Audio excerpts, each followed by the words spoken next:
السلام علیکم ورحمۃ اللہ وبرکاتہ۔ پیارے ناظرین، آج ہم دیکھتے ہیں کہ ہماری مسجدوں پر حملے کیے جا رہے ہیں، ہماری مسجدوں پر قبضے کیے جا رہے ہیں اور مسجد کے اندر مندر ہونے کا دعویٰ کیا جاتا ہے۔ جگہ جگہ پر مسلمانوں کو پریشان کیا جا رہا ہے، ان کی عبادت گاہوں کو مسمار کیا جا رہا ہے۔ تو ایسے حالات میں ہم اپنی مسجدوں کے لیے کیا کریں؟ اسی کو لے کر حضرت مولانا مفتی سلمان ازہری صاحب نے بہت ہی شاندار اور زبردست بیان دیا ہے۔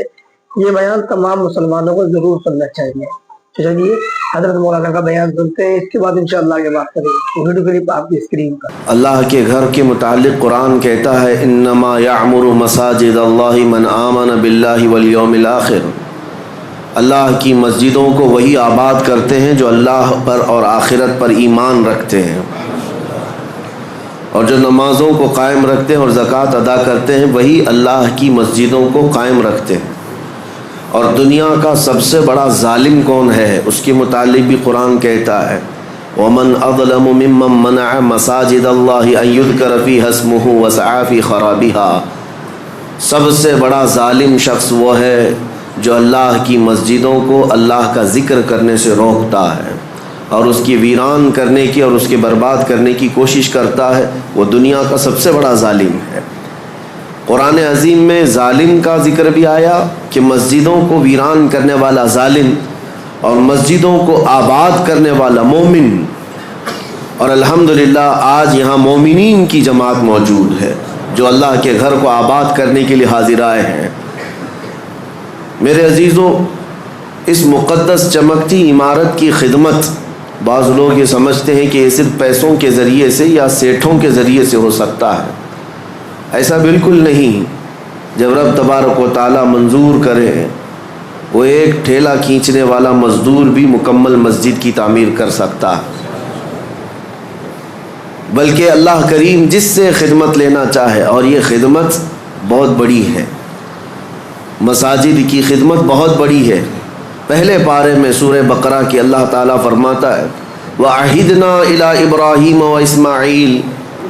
ابراہیم اور اسماعیل علیہ السلام دو ایسے جلیل القدر نبیوں کا ذکر کر رہا ہوں میں جن کا انبیاء اکرام علیہ السلام میں بڑا مقام ہے۔ حضرت ابراہیم ابو الانبیاء ہیں، اسماعیل علیہ السلام تو میرے آقا کے جد امجد ہیں۔ حضرت ابراہیم علیہ السلام رسول اللہ کے بعد دوسرا مقام رکھنے والے ہیں تمام انبیاء میں۔ ان دو نبیوں کا ذکر کر کے قرآن میں اللہ فرماتا ہے ہم نے ان دونوں سے، باپ اور بیٹے سے عہد لیا ہے۔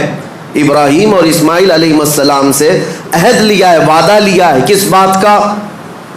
ان طہرا بیتی للطائفین والعاکفین والرکع السجود، کہ تم دونوں میرے گھر کی صفائی کیا کرو گے۔ اللہ رب العزت وعدہ لیا اپنی مسجد کی صفائی کا، کس سے؟ انبیاء سے، نبیوں سے۔ کس کے لیے صاف رکھو گے؟ طواف کرنے والوں کے لیے، اعتکاف کرنے والوں کے لیے، رکوع اور سجدہ کرنے والوں کے لیے۔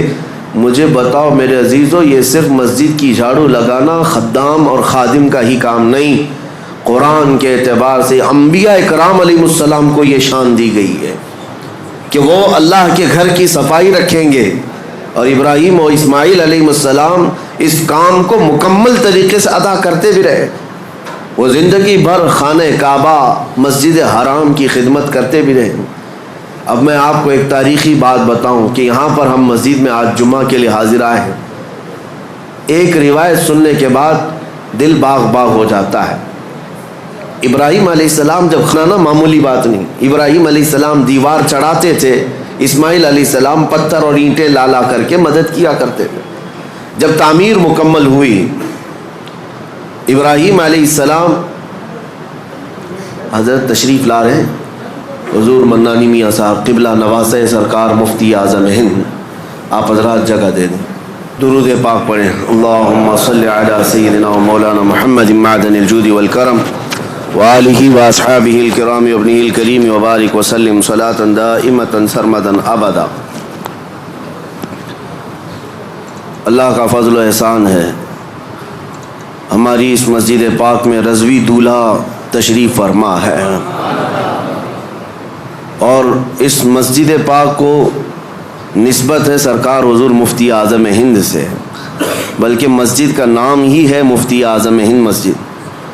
اور آج اس کی افتتاحی تقریب میں مجھے لگتا ہے سرکار مفتی اعظم ہند کی روحانیت شامل ہے، جس کی وجہ سے آج اس افتتاحی تقریب میں خود سرکار مفتی اعظم ہند کے نواسے حضور منان میاں صاحب تشریف فرما ہے. شیر رضا اور اعلیٰ حضرت کے نسب میں اور اعلیٰ حضرت کے نسل پاک میں چمکتا ہوا ایک چراغ ہمارے درمیان موجود ہے. اللہ کریم ان بزرگوں کا سایہ ہم پر دراز فرمائے. جمعہ کا وقت چونکہ بہت کم ہوتا ہے، نماز کا بھی ہے، اور ہمیں یہاں کے فاتحہ اور دعا میں بھی شرکت کرنی ہے. میں مختصر سی باتیں عرض کر کے سمیٹتا ہوں اپنی بات کو. اللہ تعالیٰ نے ابراہیم علیہ السلام اور اسماعیل علیہ السلام دونوں کو تعمیر کا حکم دیا اور تعمیر ہوئی خانہ کعبہ کی. جب عمارت مکمل ہوئی تو جب کبھی کوئی گھر بنتا ہے تو کچھ اینٹ پتھر ٹکڑے بچ جاتے ہیں. گھر کی عمارت کے بعد جو سامان بچتا ہے آپ اس کو لے جا کر کے کہیں پھینک دیتے ہوں گے، ٹھنڈا کر دیتے. خانہ کعبہ کی تعمیر کے بعد جو مٹی، اینٹ، پتھر، گارے جو جس سے بھی بنا تھا وہ بچا تھا. تو ابراہیم علیہ السلام نے اس کے متعلق پوچھا رب ذوالجلال سے، مولا یہ جو تعمیر سے بچ گیا ہے اس کا کیا کیا جائے؟ اللہ کریم کا حکم ہوا، اے ابراہیم وہ جتنی مٹی بچی ہے یا گارا یا جو کچھ بھی بچا ہے اس کو اٹھاؤ، جمع کرو اور ہوا میں پھینک دو. خانہ کعبہ کی بنائی ہوئی اور بچی ہوئی مٹی، ابراہیم علیہ السلام اپنے ہاتھوں سے وہ ساری مٹی اور جو بچا ہوا سامان تھا جمع کیا اور ہوا میں اسے اٹھا کر پھینک دیا. وہ ہوا میں غائب ہو گئی، کہیں لے جا کر کے پھینکا نہیں. اور تفسیر میں فرمایا گیا جب ابراہیم علیہ السلام نے وہ ساری مٹی اٹھا کر کے پھینکی تو اس مٹی کے ذرے ذرے کو اللہ تعالیٰ نے پوری دنیا میں پھیلایا. اس مٹی کا ذرہ زمین پر جہاں پڑا وہاں اللہ کی ایک مسجد تعمیر ہوئی. قیامت تک جہاں وہ ذرہ پڑا ہوگا یا تو مسجد تعمیر ہوگی یا ہو چکی ہوگی. میں اسی لیے کہا کہ اس روایت کو پڑھنے کے بعد یہ فخر ہوتا ہے کہ جس جگہ ہم سجدے کے لیے مسجد میں حاضر آئے ہیں یہاں کا ذرہ بھی خانہ کعبہ کی مٹی سے ضرور ملا ہوگا. عزیزان گرامی وقار، مسجدوں کو تعمیر کرنے کے بعد اس کی صفائی ستھرائی کے لیے جس قدر ہم خیال رکھتے ہیں یہ ضروری ہے. لیکن کل رات ہم نے ذکر کی مجلس میں ایک بات آپ کے سامنے رکھی تھی. سب سے بڑی ذمہ داری ایک مسلمان کی یہ ہے کہ مسجد بنانے کے بعد جیسے اس کو تعمیر کرنے میں دلچسپی دکھاتے ہیں، جیسے کہ کسی شاعر نے کہا تھا کہ حضور پاک صلی اللہ تعالیٰ علیہ وسلم کی اس امت کا اب حال یہ ہے کہ مسجد تو بنا لی شب بھر میں ایمان کی حرارت والوں نے، من اپنا پرانا پاپی تھا بچپن سے نمازی بن نہ سکے. لیکن یہ تانا ہمارے لیے مناسب نہیں ہے جس شاعر نے ہمیں تانا دیا ہے، من اپنا پرانا پاپی تھا بچپن سے نمازی بن نہ سکے. آپ اس کو بدل کر کے دکھائیں کہ مسجدیں تعمیر ہوئی ہیں. قیامت کے دن یہ پوری مسجد اٹھائی جائے گی اور یہ اللہ کریم کی بارگاہ میں گواہی بھی دے گی. یہ بھی حدیث پاک میں ہے. کچھ مسجدیں اللہ کی بارگاہ میں شکایت کریں گی، مقدمہ کریں گی، اے رب ذوالجلال اس محلے والوں نے مجھے بھوکا اور پیاسا رکھا. اس سے پوچھا جائے گا تو بھوکی اور پیاسی کیسے ہوتی؟ مسجد کہے گی کہ جب اذان ہوتی تو مجھے بھوک لگتی، اگر یہ میری صفوں کو بھر دیتے تو میرا پیٹ بھر جاتا، مگر انہوں نے مجھے خالی رکھا، بھوکا اور پیاسا رکھا. مسجد اگر کسی کے خلاف مقدمہ کرے قیامت کے دن تو میرے عزیزوں پورا محلہ اس میں شامل ہو جائے گا. اس لیے آپ نے مسئلہ سنا ہے کبھی؟ ہر رمضان المبارکہ میں کوئی نہ کوئی ایک مسجد میں اعتکاف ضرور کرے، کیونکہ یہ مسجد کا حق ہے. اگر ایک بھی اعتکاف میں نہیں بیٹھا تو پورے محلے والے گنہگار ہیں، سب کے اوپر گناہ ہوگا. اور اگر ایک بیٹھ گیا تو سب کے اوپر سے ذمہ داری ختم ہو جائے گی. کیوں؟ مسجد کا حق ہے. اس مسجد کو رمضان کے آخری عشرے میں خالی نہیں رکھا جائے گا. اسی طرح سے جو بات میں عرض کر رہا تھا وہ یہ ہے کہ مسجد کو جس طرح تعمیر کر کے چمکایا جاتا ہے، اس سے زیادہ تمہیں خیال ہونا چاہیے مسجد کے متعلق، کہ مسجد کے متعلق آپ کیا کہتے ہیں؟ یہ اللہ کا گھر ہے. سب یہی کہتے ہیں نا، مسجد کیا ہے؟ اللہ کا گھر ہے. اللہ کا گھر کا مطلب کیا ہے؟ اللہ رہتا ہے. اللہ رہتا ہے نہیں، نسبت کے لیے کہا گیا ہے کہ اللہ کا گھر ہے، اس کا مالک صرف اللہ ہے. کوئی مسجد کا متولی، کوئی مسجد کا امام، کوئی مسجد کا خادم، کوئی مسجد کا ٹرسٹی کبھی یہ نہ سمجھے کہ یہ میری پراپرٹی ہے. مسجدیں جو ہوتی ہیں وہ صرف اور صرف اس کی ملکیت اللہ کے حوالے ہیں. کبھی آپ نے سوچا کہ یہ مسجدیں جو شہید ہوئی ہماری، گورنمنٹ تو آفر دیتی ہے کہ اس جگہ چھوڑو دوسری جگہ بنا لو، ہم کیوں نہیں مانتے؟ اس کی وجہ یہ ہے کہ ہم اگر مالک ہوتے تو کمپرومائز کرتے. مالک اللہ ہے، ہمیں صرف حفاظت کے لیے مامور کیا گیا اور ہم زندگی بھر اس کی حفاظت ہی کریں گے. اور آپ کو پتا ہے جب ابرہہ بادشاہ خانہ کعبہ ڈھانے کے لیے آیا تھا کئی 100 ہاتھیوں کو لے کر کے، اس نے مکہ میں سب سے پہلے بڑے بڑے لوگوں کا مال لوٹ لیا اور کئی لوگوں کو قید کیا. اس میں حضرت عبد المطلب جو رسول اللہ کے دادا ہیں، ان کے 100 اونٹ اس نے قبضہ کر لیے تھے. حضرت عبد المطلب خانہ کعبہ کے متولی تھے، اس وقت متولی تھے، خدمت پر آپ ہی مامور تھے.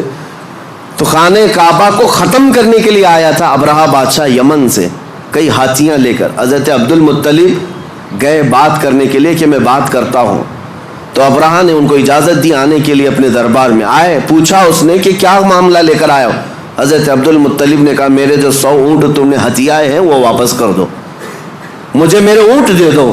وہ ہنسنے لگا کہ تجھ کو کس نے خانہ کعبہ کا متولی بنایا؟ تجھے پتہ نہیں میں یہاں کیوں آیا؟ میں آیا ہوں خانہ کعبہ کو ختم کرنے کے لیے اور تم بات کر رہے ہو اپنے اونٹوں کی. ہونا تو یہ چاہیے تھا کہ تم میرے سے بات کرتا کہ کعبے کو مت ڈھاؤ، کعبے کو مت برباد کرو. حضرت عبد المطلب نے مسکرا کر یہی جواب دیا تھا، اونٹوں کا مالک میں ہوں، اس سے سوال کرنے آیا. کعبے کا جو مالک ہے وہ خود ہی اس کی حفاظت کرے گا. اللہ کریم وہ حفاظت فرمائے گا، ہم تو اس کی خدمت پر مامور ہیں. عزیزان گرامی، یہی نظریہ مسجدوں کی دیکھ بھال کرنے والی انتظامیہ کے ذہن میں رہے کہ ہم مسجد کے مالک نہیں، مسجد کے خادم ہیں اور ہمیشہ رہیں گے. اور دوسری بات جو میں کہنے جا رہا تھا وہ یہ کہ جتنا اس کی عمارت کو چمکایا، اس سے کئی زیادہ چمکانے کی جس چیز کو ضرورت ہے وہ کیا ہے؟ میں ایک لفظ آپ سے پوچھا کہ مسجد کو آپ کیا کہتے ہیں؟ اللہ کا گھر ہے. مسجد اللہ کا گھر ہے. یہاں اگر آپ کے سامنے کوئی غلاظت لا کر کے ڈال دے، برداشت کریں گے آپ؟ کوئی مسجد کے فرش پر تھوک دے، اپنا رینٹ نکال کر ڈال دے، باہر کی غلاظت لا کر ڈال دے، آپ برداشت کریں گے؟ ذہن میں موجود ہے اللہ کا گھر ہے، پاک ہی ہونا چاہیے، ایک نجاست کا تنکا بھی ہم برداشت نہیں کرتے. کیوں؟ اللہ کا گھر ہے. جبکہ فرمایا گیا حدیث میں قلب المؤمن عرش اللہ، مومن کا دل اللہ کا عرش ہوتا ہے. مومن کا دل اللہ کا عرش ہے. جب مسجدوں کی فرشیاں صاف رکھتے ہو، اس سے کئی زیادہ اپنے دل کو صاف رکھنے کی ضرورت ہے. جتنا اس کو چمکایا اس سے زیادہ اپنے دل کو چمکاؤ. جتنا اس کو صاف کیا ہے، زینت دیا ہے، اتنا ہی اپنے دل کو زینت دو. مولانا روم سچ فرماتے ہیں، کعبہ بنائے خلیل اطہر است و دل گزرگاہ رب جلیل است. خانہ کعبہ ابراہیم علیہ السلام کی بنائی ہوئی عمارت کا نام ہے، لیکن دل رب ذوالجلال کی گزرگاہ کا نام ہے. یہاں رب ذوالجلال تمہارے قلب کی طرف نظر فرماتا ہے، اس لیے اس کو پاک رکھنا چاہیے. ہم مسجدوں میں غلاظت برداشت نہیں کرتے تو پھر اپنے دل میں گناہوں کی لذت کے خیالات، کبھی وسوسوں کے انبار، کئی خواہشات کی بہت ساری بھیڑ دل میں کیا کیا جمع کر رکھا. جبکہ مومن کے متعلق کہا گیا وہ اللہ کا عرش ہے. اس اللہ کے عرش کو کیا اسے ناپاک رکھا جا سکتا ہے؟ اس دل کی جتنی صفائی اور پاکی ہوگی اس قدر تم مقامات کو بھی پاتے جاؤ گے. اب آپ کو کیسے پتہ چلے یہ دل پاک ہے یا نہیں؟ اس کی سمپل سی مثال ہے، مسجد میں وضو کرنے کے لیے آتے ہیں، یہ نل لگے ہوئے ہیں وضو کے، ظاہر سی بات ہے اس کی ٹنکی تو کہیں لگی ہوگی، پانی کہیں جمع ہوتا ہوگا، وہیں سے تو نلوں میں آتا ہے. 10-12 نل لگائے ہوں گے وضو کے لیے. نل کھولو, کون سا پانی آتا ہے؟ جو ٹنکی میں ہوگا وہی آئے گا. اگر ٹنکی میں پاک صاف پانی رکھا ہوا ہے تو جو بھی نل کھولو پاک صاف پانی آئے گا. اور ٹنکی میں اگر نجس پانی ہے, میلا پانی ہے, تو کسی بھی نل کو کھولو میلا پانی نکلے گا. یہ مثال اس لیے میں دے رہا ہوں, اپنے دل کی ٹنکی کو سمجھ لو.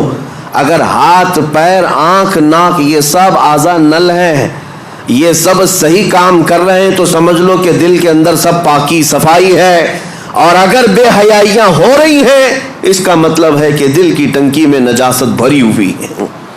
آنکھیں خطا کرتی ہیں, زبان غلاظت بکتی ہے, ہاتھ گناہ کرتے ہیں, پیر گناہ کرتے ہیں, تو اس کا مطلب یہ ہے یہ اعضاء کا کنیکشن دل سے ہے. اگر دل ناپاک ہے تو ہر عضو ناپاکی کرے گا, ہر عضو ناپاکی کرے گا.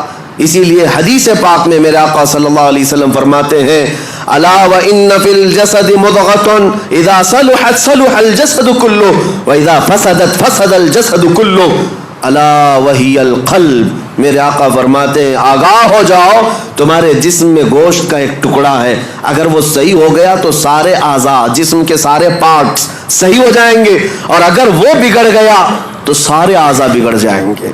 وہ کیا ہے؟ حضور فرماتے ہیں وہ دل ہے, وہ تمہارا دل ہے. اسی لیے لقمان حکیم کے لیے حکم ہوا تھا, ایک بادشاہ نے کہا ایک بکری ذبح کرو, اس میں جو سب سے اچھی چیز ہے وہ لے آؤ. آپ نے ذبح کیا اور دل لے جا کر بادشاہ کے پاس رکھا, کہا پورے جسم میں سب سے اچھی چیز یہ ہے. بادشاہ نے دوسرے دن ایک بکری دی اور کہا سب سے بری چیز نکال کر لاؤ.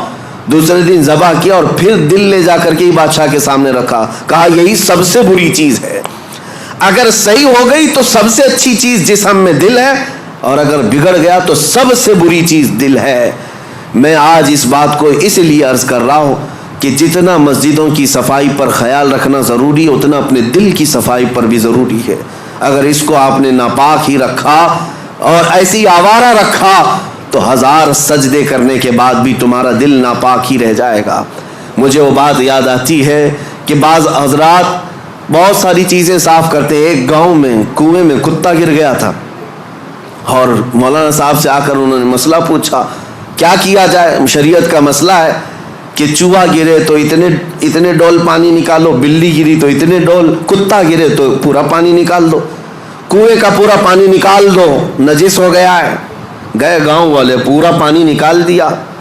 چند دنوں کے بعد پھر پانی بھرتا ہے کنویں میں, پھر بھر گیا تو اس میں کتے کے بال وال سب نظر آنے لگے. مولانا صاحب نے, مفتی صاحب نے پوچھا کہ یہ کیا ہے, ابھی بھی تو ایسی چیز بدبو آ رہی. کہا کہ حضرت ہم نے پانی تو پورا نکالا, کتا ابھی اس کے اندر ہی ہے. آپ نے کب کہا ہم کو کہ کتا بھی نکالو؟ تو انہوں نے کہا میرے کہنے کا مطلب یہ ہے کہ جس سے نجاست بھری تھی پہلے وہ چیز نکالتے, بعد میں پانی نکالتے. بات ایسی ہے کہ ہم اپنے اعضاء کو سنوارنے میں تو لگے ہیں. تم اپنے ہاتھ, پیر, آنکھ اور ناک اور زبان کو سنوار تو لیتے ہو, لیکن دلوں کے اندر جو نجاست کا کتا مرا ہوا ہے اس کتے کو جب تک نکالا نہ جائے گا بدبو ہمارے اعضاء سے آتی رہے گی. اس لیے میرے عزیزوں, سب سے پہلے اپنے دلوں کی صفائی. مجھے ایک بات یاد آتی ہے, اللہ کریم جب موقع دے میں اس مسجد کی جھاڑو بھی لگانے پر فخر محسوس کروں. اسی نہیں کسی بھی مسجد کی, اللہ کریم اس سے مقامات بلند عطا فرماتا ہے. آپ آتے ہیں مسجد میں, نماز پڑھنے کے بعد کوئی یہاں پر خادم کہاں ہے, امام کہاں ہے, مؤذن کہاں ہے, ان کو چلاتے مت بیٹھو. اگر کچرا دکھا تو سب سے پہلے بڑھ کر کے اٹھاؤ اور خود صاف کرو, اس حصے میں تم بھی شامل ہو جاؤ. یہ نہیں کہ یہاں آ کر کے فلاں کہاں ہے, تنخواہ کیوں لیتا ہے, یہ صفائی کیوں نہیں رکھتا. تم آرڈر دینے والے نہیں ہو, وہ اللہ کریم کے گھر کی عبادت اور خدمت میں لگا ہوا ہے. مصر کے ایک بڑے بزرگ شیخ متولی شعراوی رحمۃ اللہ علیہ, جنہوں نے پورے قرآن کی تفسیر لکھی ہے اور عرفات کے میدان میں ان کو خصوصی خطاب کے لیے لایا گیا تھا. پورے عرب کے سب سے بڑے عالم دین, اللہ کے ولی, جن کے متعلق میں آپ کو بتاؤں, وہ اتنے بڑے مفسر کہ ہزاروں علماء ان کے شاگرد ہیں. ان کا ڈرائیور, وہ خود کہتا ہے کہ روزانہ رات کے 12 بجے کار لے کر اپنے گھر سے نکلتے, میں ہوتا ساتھ میں حضرت ہوتے, تقریباً 70 سال کی عمر ہے. اور مسجد چلے جاتے، مسجد سیدہ نفیسہ، مسجد امام حسین، کئی مسجدیں ان کی خاص تھی، رات کو جاتے اور ڈرائیور سے کہتے دروازہ کھلوا کر اندر چلے جاتے، یہ باہر ویٹ کرتا رہتا، گھنٹہ 2 گھنٹے کے بعد آتے. ظاہر سی بات اللہ والے نماز پڑھ رہے ہوں گے، تہجد یا عبادت میں مصروف. برسوں یہ سلسلہ چلتا رہا. میرے عزیزو، ان کے انتقال کے بعد یہ پتہ چلا مسجد کے ایک خادم نے، جو مسجد سیدہ نفیسہ میں یا کوئی ایک مسجد میں، خادم نے ڈرائیور سے ملاقات کی اور کہا کتنا اچھا وہ زمانہ تھا جب وہ آتے تھے حضرت نماز کے لیے. یہ ڈرائیور کہنے لگا کہ میں 2 گھنٹے باہر انتظار کرتا تھا، حضرت کا وصال ہو گیا.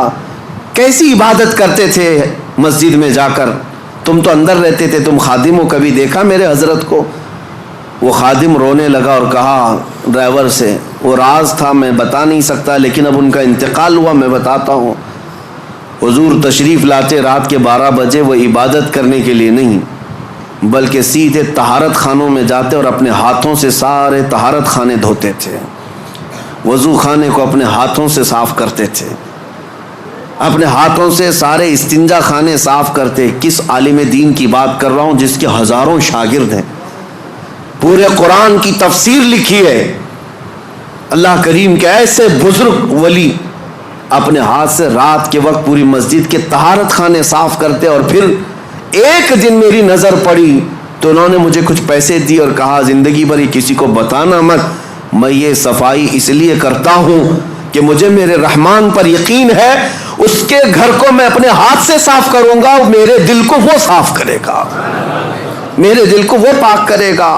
اور اللہ نے ایسا پاک کیا کہ جب وہ بزرگ شیخ متولی شعراوی رحمۃ اللہ علیہ کے انتقال کا وقت آیا، میں آپ کو بتاؤں ہمارے اساتذہ موجود تھے جنہوں نے کہا سرانے کے پاس کئی علماء کھڑے تھے، وہ بستر پر لیٹے ہوئے تھے، اچانک آپ نے کہا کہ ہٹ جاؤ تم سب یہاں سے، سرانے کے پاس سے ہٹ جاؤ. وقت کے بڑے بڑے لوگ کھڑے تھے.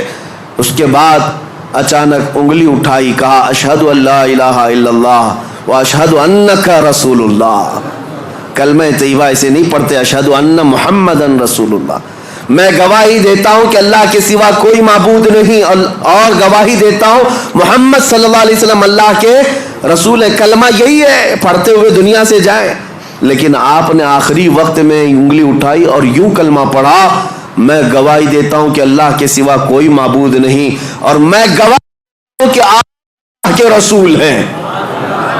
یہ اس وقت بندہ کہتا ہے جب رسول اللہ کو اپنے سامنے دیکھ رہا ہو، جب اپنے سامنے دیکھ رہا ہو تب یہ کہہ سکتا ہے انک رسول اللہ، آپ اللہ کے رسول ہیں. پھر ان کا وصال ہوا. علماء کرام کہتے ہیں کہ ہم نے ایسی موت کسی کی نہیں دیکھی جو انگلی اٹھا کر خود رسول اللہ کو دیکھ رہا ہو اور دنیا سے جا رہا ہو. میرے عزیزو، یہ مقامات بلند انہیں ان کاموں کی وجہ سے یا ان نیکیوں کی وجہ سے بھی ہو سکتا ہے ملی ہوں. اس لیے آج اس مسجد پاک کی جن لوگوں نے خدمتیں کی ہیں، اللہ ان کے گھروں کو سجا اور ان کی قبروں کو روشن کرے، اور رب ذوالجلال اس مسجد پاک کو عشق رسول کا مرکز بنائے. یہاں سے خرافات نہ ہوں، فتنے نہ ہوں، جھگڑے فسادات نہ ہوں، بلکہ مسجدوں کے متعلق حدیث پاک میں ایک بات آتی، اس لیے ڈر لگتا ہے. اللہ کے رسول صلی اللہ علیہ وسلم نے ارشاد فرمایا قیامت کے قریب مسجدیں خوب سجائی جائیں گی لیکن عبادت کرنے والے نہیں ہوں گے، اور وہ ہم آج دیکھ رہے ہیں ہر جگہ ہے. لیکن اس کا مطلب یہ نہیں کہ مسجد کو سجانا نہیں چاہیے، سجائیں، اپنے گھر سے زیادہ سجائیں، لیکن ساتھ اس مسجد کی رونق اور زینت یہاں ہونے والے کاموں سے ہے. اگر عبادات مکمل ہو رہی ہیں، نمازیں صحیح ہو رہی ہیں، اس کے علاوہ اللہ کے ذکر ہو رہے ہیں، رسول پاک صلی اللہ تعالیٰ علیہ وسلم کے بارگاہ میں سلام، یہ سب چیزیں ہو رہی ہیں، تو گویا کہ آپ نے مسجد کا حق ادا کیا ہے، مسجد کا حق ادا کیا. اللہ کریم ہم سب کو اس مسجد پاک کا حق ادا کرنے کی توفیق عطا فرمائے. آخری بات، جہاں تم سجدے کرتے ہو ان صفوں میں میرے آقا صلی اللہ علیہ وسلم کی حدیث ہے، اس کا مفہوم میں عرض کر رہا ہوں. جس دن تمہارا انتقال ہوگا، کوئی روئے یا نہ روئے، مسجد کا وہ ٹکڑا تمہارے غم میں روتا ہے. جہاں تم سجدہ کرتے تھے، تمہاری جدائی کے غم میں وہ ٹکڑا روتا ہے، وہ مصلی روتا ہے.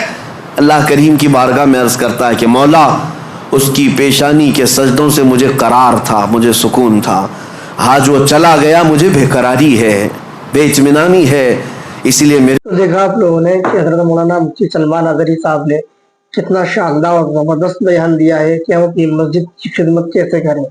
آج ہماری مسجد ویران ہے، ہم لوگ بیداری کی نیند سو رہے ہیں، اس لیے میرے محترم اللہ رب العالمین کو راضی کرے، اپنی مسجدوں کو آباد رکھے، انشاءاللہ اللہ رب العالمین راضی بھی ہوگا اور مسجدیں بھی محفوظ رہیں گی۔ آپ اس کو دوسرے لوگوں تک ضرور شیئر کریں۔ ملتے ہیں کسی نئے بیان میں، کسی نئے اپڈیٹ کے ساتھ۔ السلام علیکم ورحمۃ اللہ وبرکاتہ۔